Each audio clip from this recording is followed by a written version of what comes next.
specific ERP or software you would want to recommend to any supply chain demand planning folks, S&OP folks? Not specifically. I'm an Excel traditionalist. I tend to believe most people Excel is the best software, right? it's the best. I mean, even you these billion-dollar companies, they end up exporting everything into Excel anyways. It's you shouldn't run your business in it, but it's a great thing to have. And I think and I play in that $5 to $50 million space with my clients, Yeah. and so a lot of clients don't necessarily need the ERP system until you get to a certain level of complexity or compliance.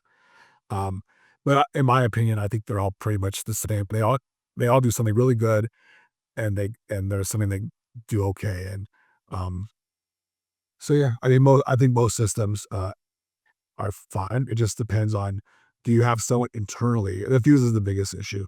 Is they'll have the system, and they don't have an internal person that's really an expert on that system, and so the system itself never really gets utilized the way it should be. Right.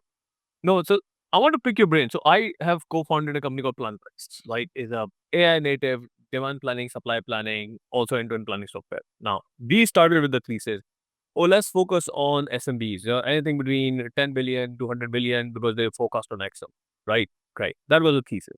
I work for big companies. They all use some kind of software. Now, what we realized when we're talking to SMBs, even 70 million, 60 million companies, right? As you said, Excel is the best. You use Excel. Now, the question is following. Why people are so comfortable using Excel, and which gets complex with more times and tabs and links and VLOOKUPs and all that? And why they think they can't move to even a software which gonna cost them maybe $25,000 per annum, which will make the whole thing much easier, more robust. What drives them? It's why so difficult to move people out of Excel. Well, I think one, it's difficult to change anything, right? Regardless of where it is. Like we have a lot of companies that we work with where they have even their ERP system is like from the 80s or the 90s, right? It's like it's just hard to change stuff. I think also, like, again, foundationally, I've built entire ERP systems inside of Excel. So it's a really dynamic tool if you know how to use it. It's very shareable, like, with Google Sheets and all that kind of thing. And then honestly, I've never really come across an ERP system that could do forecasting very well. I'm not for ERP system. I'm talking about a dedicated system to do demand planning, supply planning using ML. Yeah, I haven't come across it. The only time I used a system instead of Excel is when, like, I had a company I was managing 5,000 SKUs personally.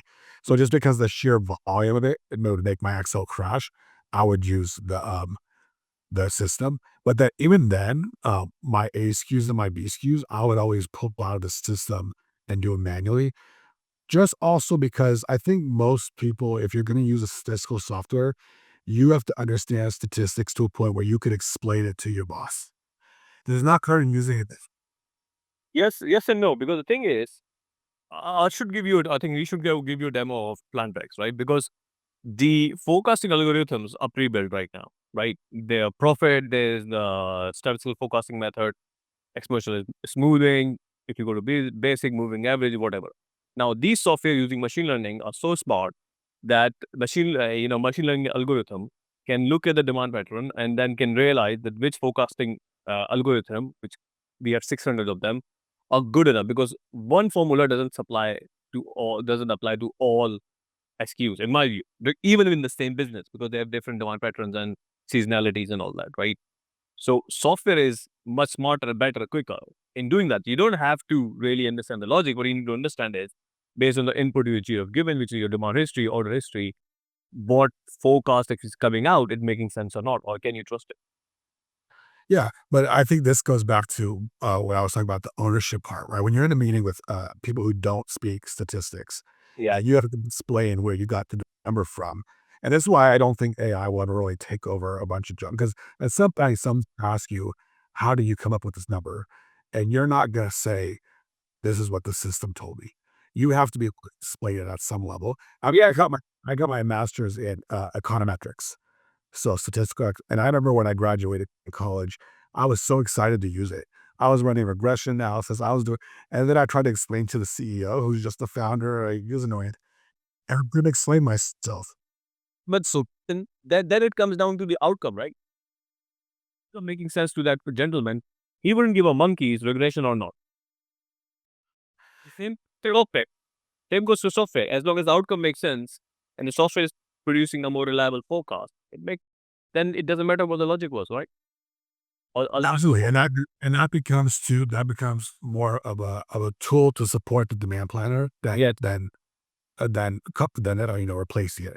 And that goes to like the ERP, what we were talking about, where you could have an ERP system, and if you don't have someone who understands supply chain, the ERP system isn't going to be utilized properly. Yeah. So yeah, someone like me and you using a software makes our job easier because we understand that kind of stuff. But mass market, like when I was, I had a team of 16 demand planners, and I was maybe one of the 2 that actually understood statistics. A lot of them were just old supply planners or old inventory analysts. Like the level of statistics that they would understand wouldn't help. Wouldn't good. I think that by most people revert to Excel.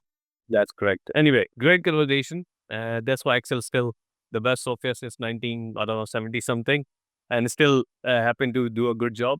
I would say I really enjoyed conversation. You sound like a real practitioner. You are speaking the language of the people on the floor. It's been a pleasure talking to you. Thanks for your time. Thank you. I appreciate you. Thank you. Guys, hopefully you like this discussion. I like the end part. And if you like what we doing here, like, share, subscribe. And last question before we go, how people gonna find you, Walid? Just quickly tell about it. Yeah, Walid Nasserdeen on most social platforms. My company is called 𝘀𝘀 Advisory, so 𝘀𝘀.com. Okay, good. Thank you. Take care. Bye. Thank you.